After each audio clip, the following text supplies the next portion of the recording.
Good evening, listeners, and welcome along to Across the Line here on Tip FM with myself, Paul Carroll, on this Friday, the 14th of November 2025. Now, in this week's edition of the show, we have plenty of Munster Club Championship games to look forward to. Over the course of the next hour, we'll be looking ahead to Loughmore Castleiney against Éire Óg Ennis in the Munster Senior Hurling Semi-Final. That game is live here on Tip FM from 1:15 on Sunday, with thanks to Éire Óg Ennis in Nina. Then on Saturday, we have Clonmel Commercials taking on Éire Óg Ennis. Clonmel Commercials taking on St Finbarrs of Cork. That one is at 1:15 on Saturday, and that's another game you can hear live on Tip FM tomorrow afternoon. That game is in association with John Kennedy Motors, your main Toyota dealer in Clonmel. We're of course going to be looking ahead to the two of those games. Upperchurch Drombane in action as well. We've got Cahir in action in the Munster Junior. We're going to be looking ahead to those games in the next few moments. We're also going to be speaking to Ray Ralph, the Moycarkey-Borris camogie manager. They have a Munster final tomorrow afternoon in Mallow in the Munster Intermediate camogie final. We'll be talking to Ray Ralph about that, and Barry Drake will round off the show with our weekly greyhound racing update. So that's what's to come on the show. Of course, plenty of news today in the world of Tipperary sport. Niall Fitzgerald formally announced as the the Tipperary senior football manager for the year coming. A 3-year term he has signed. Got a couple of people in there with him already, Conor McNally and Peter Tormey. The under-20 role, which was vacated by Niall Fitzgerald, that's been filled by Cahir's Paddy O'Gorman, and Charlie McGeever joins him. We're going to be speaking to Charlie McGeever later in the show, albeit that was before the today's announcement. Also joining him is Kevin Fahey from the Clonmel Commercials team and the Tipperary senior team that won the Munster final in 2020. Himself and Ross Peters, two current players, are going to be joining the under-20 backroom team as S&C coaches. And the minor football management team for 2026 was also announced today following last night's county board meeting. Kevin Mulcahy is the man to lead the minor footballers in 2026, and he's a backroom team that includes Noel Walsh, Tim Coughlin, Sean O'Halloran and Dennis Peters. So we wish all those and all the backroom teams the very best of luck for 2026, and we'll try and catch up with them in due course. But for tonight, we're going to be looking ahead to those Munster Championship games, and let's start with the game on Sunday in Ennis in Park Zimmer Biomet Park Éire Óg, I think is the right name for Cusack Park these days. But that's where Loughmore Castleiney are going to be taking on Éire Óg Ennis. And to look ahead to that game, firstly, I'm joined by Clare FM's and former Clare hurler, Tommy Guilfoyle. Tommy, you're very welcome to the show. All good, Paul, yeah. Yeah, looking forward to this one on Sunday, Tommy. From a Clare point of view, we're looking at this Éire Óg Ennis team, and Joe, from the outside, I think a lot of Tipperary listeners anyway will know that Shane O'Donnell, David Reedy are the two headline names from this Éire Óg Ennis team. But you might tell us a bit about the team in general, and I suppose it's a big year for them, bridging a 35-year gap to win the Clare Senior Hurling Championship. So what's the kind of view of this Éire Óg Ennis team like in Clare? Yeah, it has been, I suppose, maybe, would have been seen as that they would have lost their chance of winning that title a couple of years ago. They got beaten in finals and semi-finals, and then, you would imagine that they would have been in transition, but that transition happened very quickly. I think they have, they've added a lot of, younger players, despite not having any, underage success, but they've added 8 or 9 players to the panel, which has really rejuvenated the older panel or the older players. And, they have no more than Loughmore. They have the dual mandate, so there's about 5 or 6 of them starters. And so something similar to Loughmore, I suppose, from Éire Óg's point of view. It would be unusual that they wouldn't be going week on week. Now they had the Munster Club football last week, so but right through the summer, no more than it was with Loughmore, they were going every second week. So it'll be interesting to see how they handle that break. Probably not a whole lot of challenge matches. The weather has turned bad, but they at the start of the year they would have been, they wouldn't have been considered maybe in the top 3 or 4, but went through the championship unbeaten. And as I said, I think the main difference has been the emergence of younger players like, stacking goals.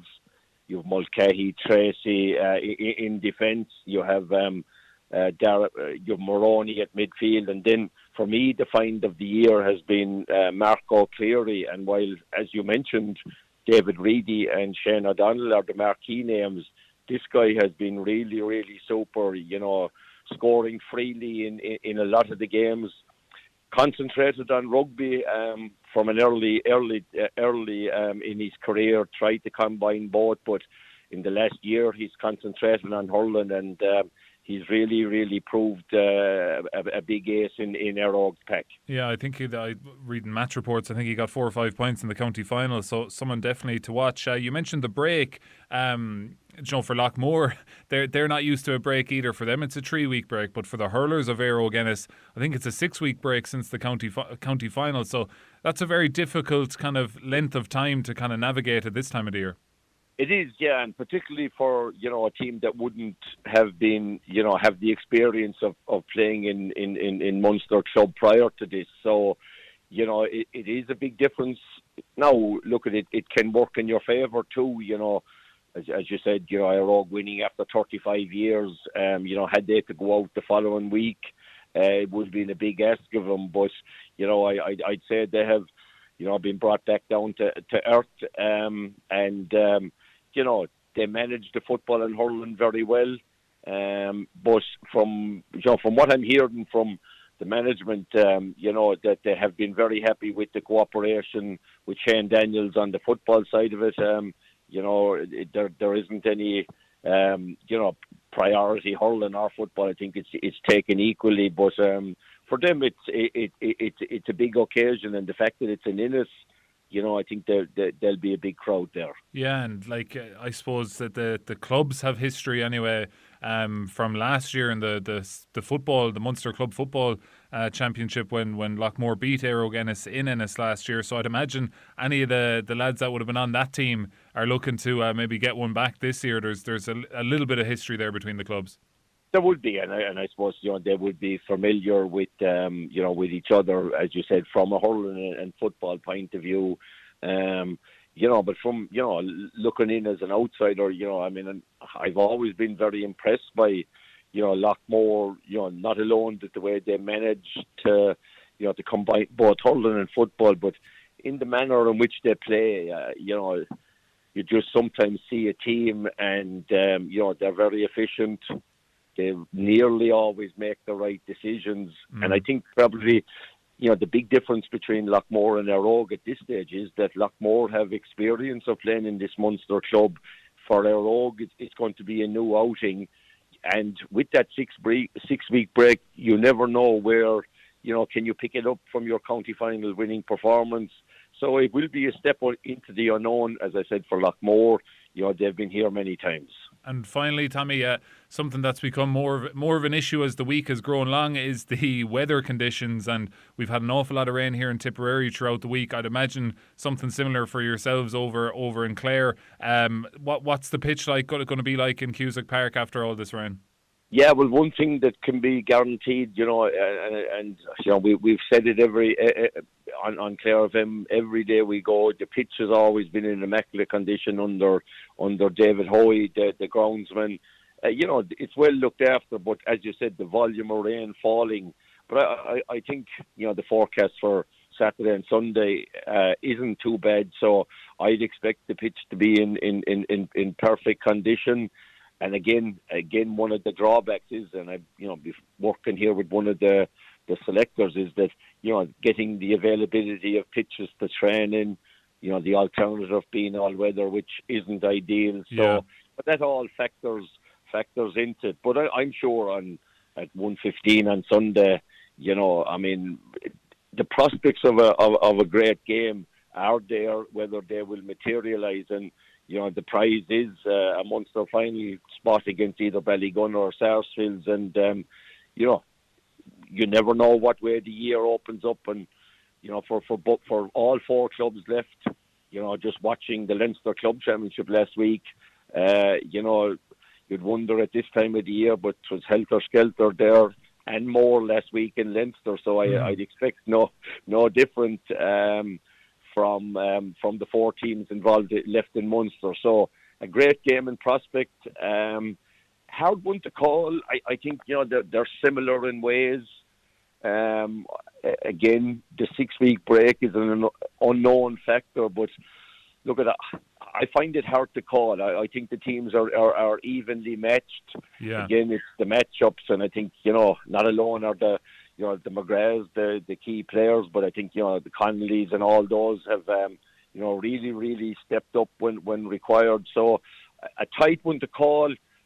I could say home advantage might suit Éire Óg, experience might suit Loughmore. I expect a very close game. Yeah, really looking forward to it. 1:15 on Sunday. We'll see you there, Tommy. You'll be on duty for Clare FM, and of course you can hear the game live here on Tip FM with thanks to Éire Óg Ennis in Nina. Tommy, thanks for joining us on the show, and we'll talk to you Sunday. Thanks, Paul. Talk to you on Sunday, yeah. Tommy Guilfoyle there from Clare FM looking ahead to the game. Let's continue our look ahead to that game and a couple of more games happening over the weekend. I'm joined on the line by hurling analyst and hurling coach Cian Treacy. Cian, you're very welcome to the show. Thanks, Paul. We'll start with this Loughmore and Éire Óg Ennis game on Sunday, 1:15, Cian. It's a huge opportunity, I think, for both teams. It's a Munster semi-final. Both teams coming off fairly substantial breaks. Loughmore, it's a 3-week break. It's a 6-week break for the hurlers in Éire Óg Ennis, albeit their footballers were in Munster club action last weekend. What's your overall kind of feelings going into this game in Ennis on Sunday? I totally agree with you, Paul. I think it's a massive opportunity for both clubs. Loughmore Castleiney, their last 2 county final wins, will feel that they were unlucky to play Ballygunner both times in Waterford, and that's a very, very tough task. That Ballygunner team is almost inter-county, and this feels like a brilliant opportunity for Loughmore Castleiney. And the fact that they were knocked out of the football and they were so disappointed to lose to Kilsheed and Kilcash in that semi-final in Cashel, I think would stand to them now that they've got a couple of weeks just to enjoy winning the hurling final against Éire Óg, but also time to really, really focus in on Éire Óg Ennis and really get ready for what is going to be a huge battle in Ennis on Sunday. And I was looking back and thinking back, and the last 2 times Tipperary club teams played in Ennis with Thurles Sarces. In 2014 we were beaten by Cracklow, and in 2016 beaten by a Tony Kelly inspired Ballyea. So it is somewhat of a graveyard going to Ennis for Tipperary club teams over the last number of years. And even think back to 2023 when Killadangan won the county final and they were beaten in Semple Stadium by Cracklow as well. Yeah. Clonlara by a pint. These Clare teams are very, very tough to beat. And looking at Éire Óg Ennis, obviously the standout in the marquee guy, everyone will be looking at Shane O'Donnell. He plays full forward, he drifts now, he's such a brilliant ball winner, incredibly intelligent hurler, and it's just going to be so interesting to see what the matchup is on him. Lachlan Egan, in general, Paul, is their man marker. Will he follow him out? And David Reedy, that's going to be a very interesting matchup, probably with Brian McGrath. And David Reedy, I thought, was outstanding in the Clare final against Clooney Quinn, along with Marco Cleary, who got 4 points in play as well. And Marco played Harty Cup against Thurles CBS last year for St. Flannan's Ennis, and he's a real up-and-coming star. So lots of interesting matchups, and I think, to answer your original question, what a brilliant opportunity for both sides, but particularly for Loughmore. Yeah, and it's an interesting little thing as well that it's the 2 last hurler of the years that are going to be on the field for opposing sides, in John McGrath and in Shane O'Donnell, of course. So that's something to look forward to as well. And those matchups that you mentioned as well, like David Reedy, Shane O'Donnell, the main men to look out for, and how will Loughmore play their hand. They usually like Brian McGrath sitting in that centre-back role. Will he be man-marking or what will happen? So really looking forward to that one. That's on Sunday at 1:15. At the same time, though, in Semple Stadium, Upperchurch Drombane are playing Ballinhassig in the intermediate hurling semi-final. And similarly, this is a huge chance for both of these teams to get to a Munster final. Ballinhassig, couple of Cork players in there. Obviously, Patrick Collins, the goalkeeper. Darragh O'Sullivan was on the squad this year. He's centre-back for them. Adam O'Sullivan, a member of the under-20s last year. But you feel Upperchurch, I just think the way this Upperchurch team are so good defensively that they're a game for certainly most club teams around the country. Yeah, definitely, Paul. And that's the only conceded 114 to a really good, Carrick side in the county final. Shows the strength of their defence, and that has been the hallmark of their game all year. Keith Ryan has been brilliant at full-back, Gavin at centre-back. And as you go further up the field, Paddy Phelan outstanding in the semi-final victory. Luke Shanahan manned the match in the final. So a lot of really good players. But when you look at Ballinhassig, they had a really good win over Ballincollig in that Cork final. And the standard of that Cork Premier Intermediate is really, really strong. Just look back to last year, the champions, they beat Cashel in the Watergrass Hills, should I say, Eddie Enright coach Watergrass Hill. Beat Cashel King Cormac, and a really, really good Cashel King Cormac side, as we saw in the senior championship this year. So the standard is very good. As I said, Patrick Collins, we probably remember him for maybe the right reasons in Tipperary with his couple of mistakes that we punished in that All-Ireland final, but he's a fine goalie, brilliant distributor. Darragh Sullivan is a guy I really like, and a guy that I think he's playing centre-back for Ballinhassig, but he's known as a cornerback, was cornerback for Cork in the 2023 Under-20 All-Ireland, and I think Ben O'Connor will certainly be utilising him on the senior squad this year. Ger Collins, the captain, was outstanding in that final against Ballincollig again, so they have a lot of threats and really good side, and as I said, the standard of Premier Intermediate hurling in Cork is very, very strong. So big test for Upperchurch Drombane, but they've been through so many battles this year. Really, really mean defence, and this time of the year particularly, Paul, defences win championships. Yeah, and as Liam Dunphy said that same line to me after the county final as well. And yeah, this lot of rain we've had this week maybe just makes it more of a slower game, or a lot of rucks and things like that. And Upperchurch certainly great prowess in that side of the game as well. Very, very strong defensively, as Keane said there. Also this weekend on Saturday, 1:15 in Lemmy Bryan, we've Kilrossenty of Waterford against Cahir in the Munster Junior Hurling semi-final. For Cahir, Keane, this is a very unusual route to a Munster championship. They're not the Junior A county champions. They didn't reach the final. They weren't in the semi-final. They came through a playoff because, of course, a club's first team, a club's second team, I should say, can't represent the county in the Munster Championship, so it couldn't have been Killadangan or Holy Cross Ballycal, the finalists. So it went down to a playoff between Cahir and Rockwell last weekend. Cahir have won that, and now they're in a Munster semi-final against Kilrossenty on Saturday afternoon. Yes, it is an unusual situation, and Kilrossenty are fine side. Corey Fitzgerald would be known to listeners, really good up and coming forward to Waterford, has been in and out of the team over the last number of years, but a guy with real potential, and he'll be really hard to tie down. He was exceptional for them through their county final victory. Cahir are a decent team, but as you said, with the amount of first teams involved, Holy Cross have an outstanding second team who have senior first teams. They're in the unusual position of going through. But they have some fine hurlers. The Grogan's really good. Stephen at midfield.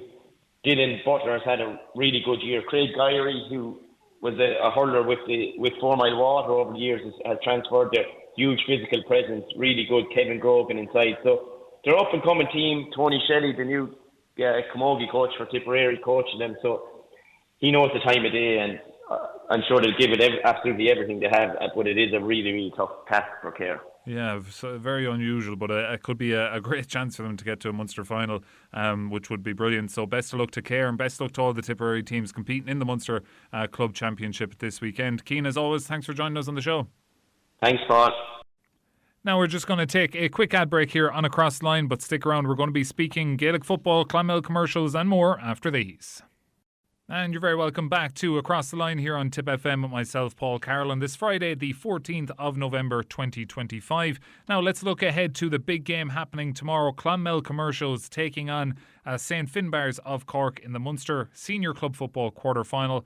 To look ahead to the game, I spoke with Charlie McGeever, of course, former Clonmel Commercials manager and recently announced selector of the Tipperary Under-20s team to join Paddy O'Gorman. I spoke with Charlie yesterday before this news was announced, so we spent our 7 or 8 minutes here looking ahead to the game that is taking place tomorrow between Commercials and St Finbarrs. Let's hear from Charlie McGeever now. Talk me a little bit about just Commercials. Obviously the last month, very difficult month for the club with the passing of Philly Ryan, but I'd imagine the club is just immensely proud of how the players have responded, and to be topping the Roll of Honour now in Tipperary, all out on your own on 22 titles. Kind of a proud couple of weeks for the club given everything. That's true, Paul, I suppose. But look, the bottom line is that a big dark cloud came over Clonmel a number of weeks ago with Philly's passing. And to be quite honest, I still think that cloud is still hanging around, and it will be for long enough because it's such a tragedy and it's taken away. I saw Tommy reference that he was Mr. Commercials there in some of his press release the weekend, and he's dead right. I mean, Philly was everywhere, and I know you know him well, and we all do. But he was a larger than life character. Like you'd hear him before you saw Philly. You know, I mean, he was that type of character, and he had his fingerprints all over I suppose everything that I'm a bit of a blow in and coming into Clonmel, but I knew of Philly Ryan before I came in, and Philly was always around, whether he was part of the management team in terms of goalkeeping coach or selector or a manager in a number of occasions with different teams there. He was always somebody synonymous with the club, so very difficult, and I presume, to be quite honest, far more difficult time for Anna and Amy and Kate and Shane in particular at the minute, but the grief will still be there. I honestly think that it hasn't been dealt with completely by most people because there hasn't been an opportunity. I think it's been it's been so recent, and there's been so much going on in the sense that it's been week on week for the group. And I know I'm outside the group, but I can picture that group being as it is, being in a difficult position even still, no matter what anybody says. And it was quite obvious, I thought, evident in the Upperchurch match in particular. I think that took a long time to get going, but eventually they did. But saying that, they're a very close-knit group. I mean, the word family is used quite a bit, but then the Tipperary, Paul, even Tipperary football is a small enough family, that sort of way, because we're obviously in a hurling stronghold. So Commercials in particular, I suppose, being nothing but a football club, there is that tightness there with the lads, and I'm sure they've been brought a lot closer together by the events that have happened, tragic as they are. But and I'm sure I was really taken back by how Seamus Kennedy dealt with it all, because Seamus really class act as he is, and rightly always has been. But I thought he dealt really well with it in terms of Shane being there for the presentation and making sure that he ticked all the boxes and said the right things. And it's an emotional day, but it's nice to see them pick it up. I know it was a historic day in terms of picking up the 22nd title, but that said, it was secondary, I think, to the overall event. And I think that going forward, they'll be carrying certainly Philly's memory with them going through this term. I think they're using a positive sense, and I'm sure they've done that already, but they have to do so again on Saturday. Yeah, and what kind of changes from when you were involved with the lads, and when it goes on into Munster, Cork champions coming to town on Saturday, what kind of changes in terms of preparing for a Munster championship game? Yeah, I think, to be quite honest, I'm not being disrespectful to everybody, but I think Commercial start the year with the intention of going as far as they can. I think they always see the county final or winning the title as something on the way to a journey, as part of the journey. And I think supposedly, over the years we've either been in a county final or near enough, or been pipped by the matches that we've lost. We've been pipped by on the way through. So you have to approach it that you have that aim in mind of a longer campaign. So as much as they might have won the county on last weekend on Saturday, and that they would have celebrated it, their minds would quickly turn back to this weekend, because that's been the case. You've players there like Seamus and Michael who are going into their having won 8 county final. That means 8 Munster campaigns that they've been involved in, and take over probably 20 matches in that case. So they're well experienced, as many of the others are as well. So they know the drill. There's a drill there to approach that. And I think that at the end of the day, they would have been focusing on bars. The new bars were there. They would have probably some of the work done already. Very professional in their setup. If you look at some of the people that are involved, like you've Adrian O'Brien there doing the S&C, obviously involved with the Limerick Senior Hurlers. I mean, top of the tree. They brought in people like Gary Duffy, who in his own right was a senior manager with Wicklow. So Tommy has amassed a very, very strong backroom team, including the lads from Clonmel himself and the others who have been through many campaigns. So there's nothing untouched, I'd say, or no stone unturned in getting ready for this. And I think the fact that for the first time in a long time that the home advantage in Clonmel is going to be key. If you take the last 2 run-outs they've had, they were both in Semple against Newcastle West and against Dingle, and although both went to the wire, they'd be probably a little bit disappointed they didn't get over the line. And some of it, I think, Paul, and you'd know this from the way you present, there's a lack of atmosphere in Thurles if there aren't enough people there. So 1,000 people are lost in Thurles, whereby 1,000 people around Clonmel would be huge because of the nature of the proximity of the stand and everything to the pitch, Yeah. So the atmosphere will be different, and I think that will be, in a tight game, it could be what might get them over the line. Yeah, and would you be worried with the quick turnaround, Joe? It's only a week since the county final, and Joe, everything that comes along with that, like Kevin Fahey going off injured last weekend and bits like that. It's a difficult turnaround, and not one the lads will be all too used to, I'd say. Yeah, well, do you know what, Paul? I think it's an advantage in one way. The only disadvantage is what you mentioned there, Kevin, and any injuries that they picked up. But if you don't pick up injuries, your week is easy to lay out. You're recuperating recovery first, and then look ahead to the next game. So there's very little being done in terms of, we'll say, heavy work. And if you look over the years, particularly Loughmore, as much as people say that it's hard to do, they enjoy going week to week. I think week to week is the right way to be if you're going well. You know, if you're winning your matches, because that's why you're still in the competition. And if you're winning your matches, your confidence builds match on match. You know, they will be looking at it that they didn't perform well against My Rovers in the sense that they went extra time. They finished the game really well against Upperchurch, and I think they were excellent the last day, particularly second half. They were back to where they should be. So I think they can see their own progression through that term, and I see all the key players beginning to appear at their best. I think back to the My Rovers match, Seamus Kennedy, huge point coming from centre back in a very tight game to lift the crowd and lift the team. The Upperchurch match, Michael Quinlan decided, in my estimation, the last 10 minutes, just Michael said, I'm going to win this, and every ball he touched in the last 10 or 12 minutes, aided, I thought, by Coleman Kennedy. Was a great substitution to come in. Like, they pulled away in that Upperchurch match because of that, and that's that experience. And then the last day, I suppose, the same again, like when it mattered, Michael put the nail in the coffin 7 or 8 minutes in the second half with that goal. So, those players, the main players, Jack Kennedy again the last day, superb. So those main players, Shawnee O'Connor, they're the important people, and they will again be the standout players on Saturday. That commercial, not that they're weak in any position, but those drivers and leaders are there. Yeah, really looking forward to this one. 1:15 is the throw-in time in Clonmel Sports Field. Really looking forward to it. Charlie, thanks for joining us on the show. Thank you, Paul. Thank you very much. Now, that was Charlie McGeever, and to get a little bit of the Cork perspective coming into this game tomorrow, delighted to say I'm joined on the line by Cork's C103's Finbarr McCarthy. Finbarr, you're very welcome to the show. Yeah, good afternoon, Paul. Yeah, we're looking ahead to this game tomorrow. Obviously, this Finbarrs team coming, experienced team. Obviously, Cork County champions, 2021 Munster champions. What can us here in Tipperary expect to see from the Bars tomorrow? Well, I suppose it's a case of what have Clonmel to offer. They're a very, very good and experienced team. Generally, Cork teams have a good, apart from when they play Kerry, have a good record in this championship. But Clonmel have proven in the past that they're a very good team. They beat Nemo in the Munster final above in Mallow 2 years ago, and they beat them a couple of years ago below in Super Value Park Keep. So certainly this is a decent enough Bars team, to be fair. And I can expect a very, very tough game. And obviously the conditions will be a factor. We understand there's the pitch inspection, but that's likely to pass. But it's going to be a tough game.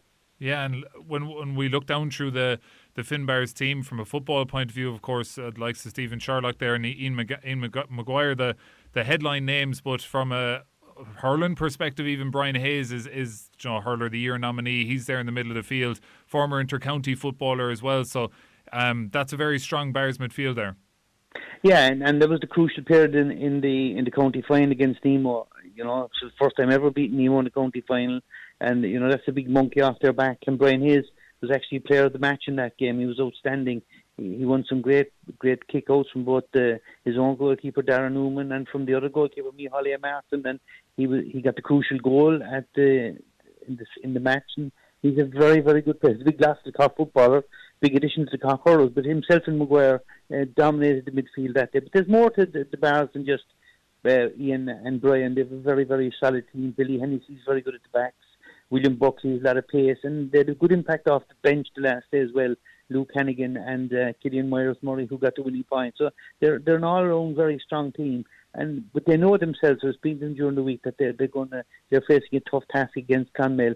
They watched the county final last Sunday. They were at it or last Saturday, and they were impressed by Clonmel, as you would when you win that comfortably. But and you know yourself, Paul, this time of the year, games take on a life of their own. The conditions will be a factor if there's wind and everything, but it has the makings of a pretty good game. Two very, very good sides. And I think the Bars, having beaten Nemo, it's kind of a monkey off the back. They'll probably play with a bit more freedom now that they have done that. Yeah, that's good information to hear. And as far as I'm aware, so much information now, but no, as far as I'm aware, there's four or five buses coming from the Bars, according to the Clonmel Commercials chairman Martin Quinlivan, who spoke on Monday night. So, Joe, could be set up for a right atmosphere tomorrow.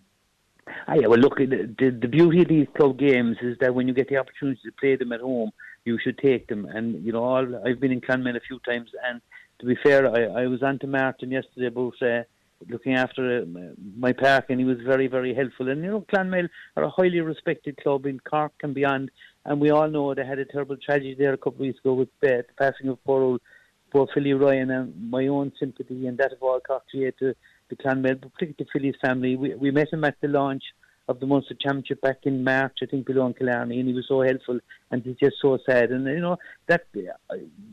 a wave of emotion with Clonmel as well going with this game, and that's, even though they'd much rather Philly be there, they're kind of playing for him, which gives them extra motivation as well. Yeah, well, it's set up to be a brilliant game tomorrow, 1:15, Clonmel Commercials against St. Finbarrs. Finbarr McCarthy, thanks a million for joining us on the show. Take care, Paul. Thank you. And that was Finbarr McCarthy from Cork's C103 looking ahead to that big game tomorrow. Commercials against St. Finbarrs, a game you can hear live on Tip FM with thanks to John Kennedy Motors, your main Toyota dealers in Clonmel. Right, let's take another quick ad break, but stick around. We're going to be talking camogie, the rest of the weekend sporting action and greyhound racing, all coming up after these. And you're very welcome back to the third and final part of Across the Line here on Tip FM with myself, Paul Carroll, on this Friday the 14th of November 2025. Now tomorrow at 1 o'clock in Mallow, Moycarkey-Borris are taking on Ballinhassig in the Munster Intermediate Camogie Final. And to look ahead to that game, I'm joined on the line by Moycarkey manager Ray Ralph. Ray, you're very welcome to the show. Thanks, Paul, for having me on. Yeah, great to be talking to you, Ray. You have the Munster Intermediate Camogie Club final on Saturday at 1 o'clock in Mallow against Ballincollig of Cork. Before we talk about that match, have to bring up the county final win for yourselves. It doesn't really get much more dramatic in terms of how you win a county final in a extra time, last minute goal after losing the final the year before. I'd say the club is probably still on a high after that. Sure, Paul, we are. Yeah, we are on a high. Ride or over stuff, but look, it's a mantra with this team, this particular bunch of girls. If you leave them in the hunt, you need to put them away, because we've actually done something similar in the football final this year. If you leave us hanging around, we don't stop till the whistle blows. And in fairness to the girls, all out, Ciara took it perfectly, buried it. And a horrible way for Borland to lose the match, but look, we have the cup, we took it, and we're not going to apologise for Paul, Yeah, it was incredible scenes. And, it's a group of players that are very used to winning. They've come up through the ranks in the last kind of 5-6 years in Tipperary and camogie. It's some kind of journey the team has been on. It has. A lot of them will say they've probably started off maybe in the Féile community games, winning All Irelands there and moving on up along. Got to under 16s, they won a double under 16s hurling, camogie and football. Under 17 in football, minor camogie, won a minor camogie county final, lost one last year to Borland. Then we were junior B in 22, they won that.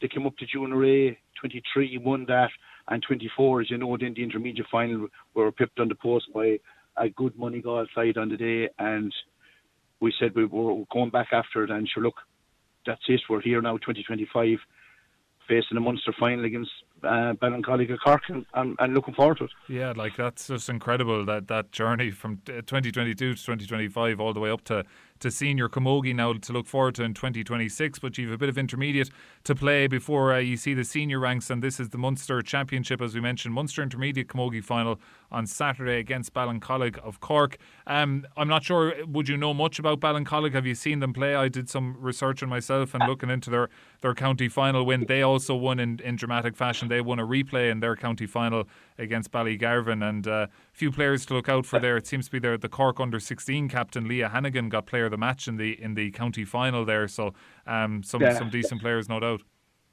Yeah, they have two county minors, as you know, Paul, and with the manager of the Tip minor camogie team, and we played Cork in All-Ireland semi-final last year. They had two players playing, one cornerback, one in the full forward, corner forward.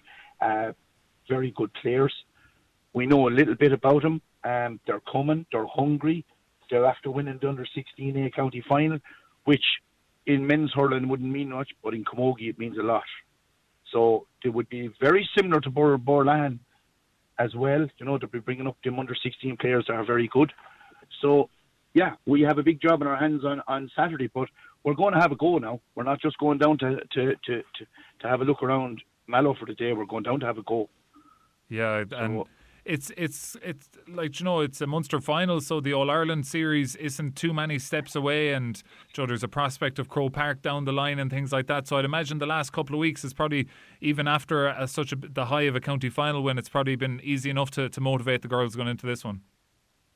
And look, not too bad, Paul, but the win, the county final win, really and truly, like, we enjoyed it. Like, we really, really enjoyed it, because we've a big backroom staff, and we've selectors and mentors and S&C. We've a lot of people with us, and there was a lot of work put into it, and we really, really enjoyed it. But look, we're back last night, done a bit last Friday night, and we'll meet there Friday evening there. And look, we're nearly ready. I think we're ready. So we're going to have a go. Yeah, it brings other problems. Like, we haven't looked past Saturday. We haven't looked past it. So. Yeah, well, really looking forward to this one, Ray. Wish you the very best of luck, and hopefully we've a positive result coming out of Mallow on Saturday afternoon. Paul, I appreciate you. Thank you very much. Moycarkey-Borris manager Ray Ralph looking ahead to their game tomorrow, 1 o'clock against Ballinahasig in Mallow. We wish them all the very best of luck. It is a very busy weekend all around for Tipperary sport. Of course, tomorrow the AIL Rugby is back. Just newly crowned Rugby Writers Club of the Year, Nina Ormond. They're in action at home tomorrow at 2:30 in Division 1A of the AIL. They're against Ballynahinch.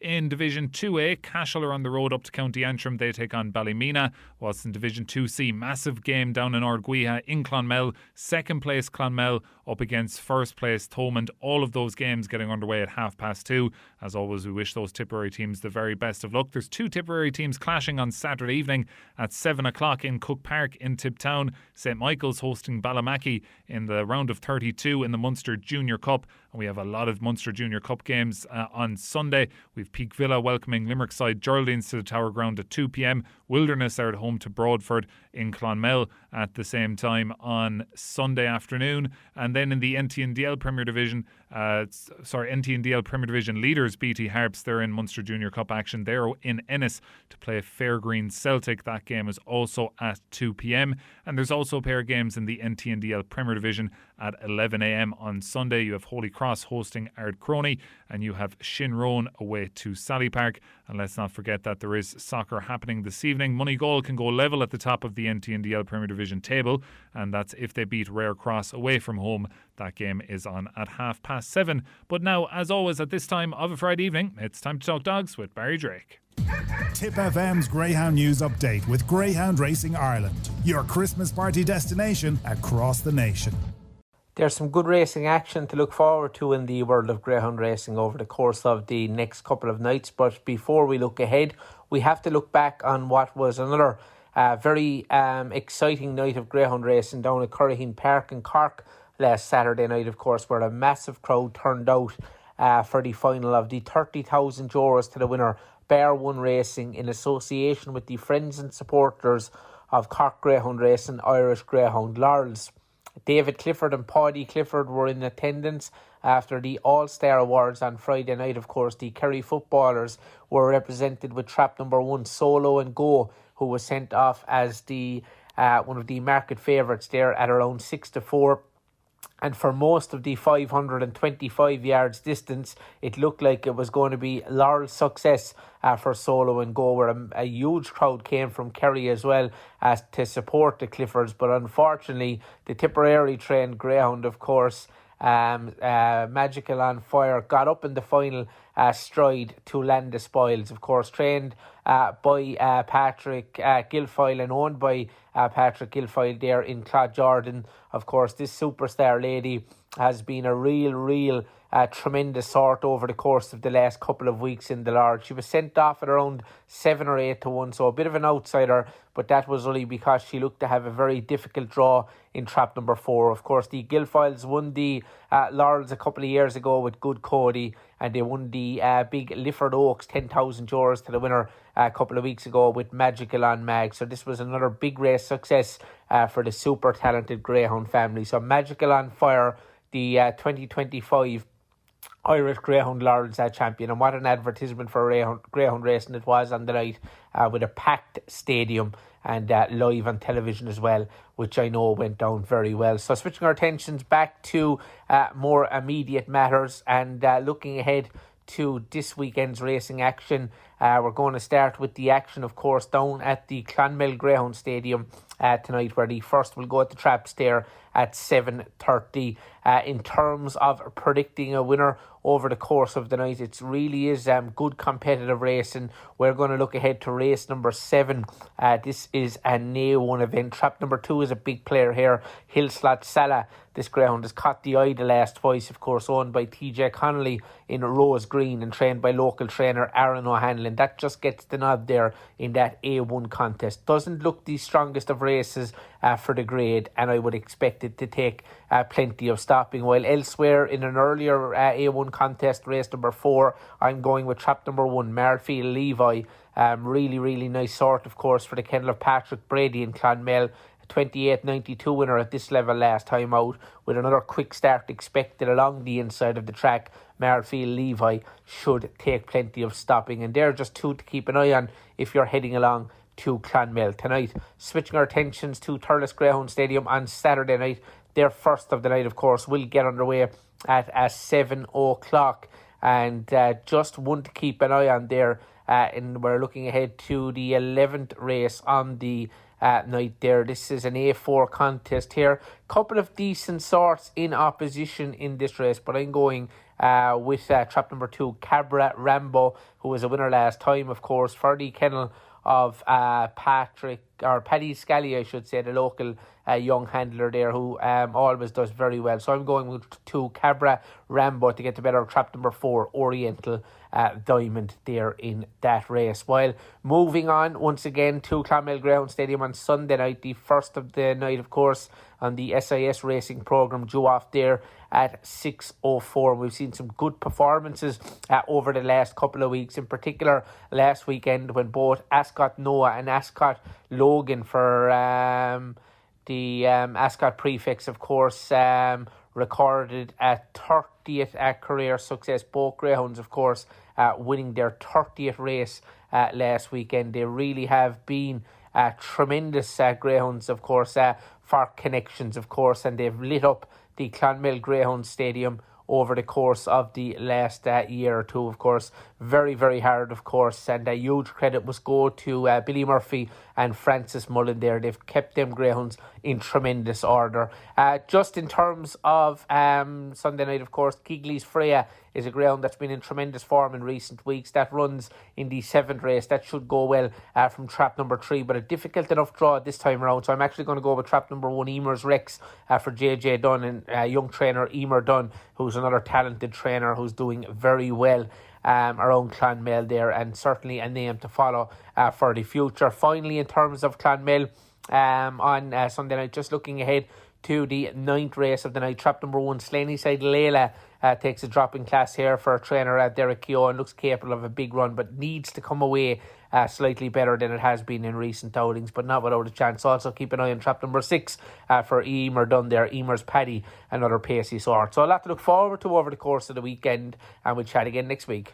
And many thanks as always to Barry Drake for giving us the rundown on what's happening in the world of greyhound racing here in Tipperary and further afield as well. That's just about all we got time for this week's edition of the show. Reminder, 2 live games on air this weekend. Tomorrow, Saturday, 1:15, we've commercials against St Finbarrs, Munster Senior Football quarter-final. That's live in association with John Kennedy Motors, your main Toyota dealers in Clonmel. Then on Sunday, we all make the trip over to Ennis for Loughmore Castleiney's Munster Senior Hurling semi-final against Éire Óg Ennis. That's also 1:15 throw-in time, and we'll have full live commentary of that game in association even with REA Owen Dillon here in Nina. So that's all for this weekend's edition of Across the Line. I'll be back on air tomorrow for that Clonmel commercials game. So until then, have a really good Friday evening, and for this week's edition of Across the Line, it's bye for now.